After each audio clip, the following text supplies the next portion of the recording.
দেশের বাণিজ্যিক ব্যাংকগুলো ফিরেছে স্বাভাবিক সময়সূচিতে। পূর্বের সময় অনুযায়ী আজ থেকে চলবে লেনদেন। ব্যাংকের শাখাগুলোয় লেনদেন শুরু হয়েছে সকাল 10টায়, চলবে বিকেল 4টা পর্যন্ত। আর ব্যাংক খোলা থাকবে সন্ধ্যা 6টা পর্যন্ত। ব্যাংকের শাখাগুলোয় মিলবে সব ধরনের সেবা।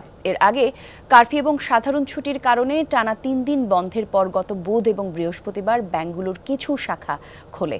এরপর গত রোববার থেকে মঙ্গলবার ব্যাংকিং কার্যক্রমের সময় ছিল স্বাভাবিকের তুলনায় কম। এ সময় বেলা 11টা থেকে 3টা পর্যন্ত ব্যাংকিং সেবা দেওয়া হয়। আর 18 জুলাই থেকে ইন্টারনেটের গতি কমিয়ে দেওয়ায় সেদিন অনেক সেবা দিতে পারেনি ব্যাংকের শাখাগুলো। এরপর সাপ্তাহিক ছুটি এবং সাধারণ ছুটির কারণে টানা 5 দিন ব্যাংক বন্ধ ছিল।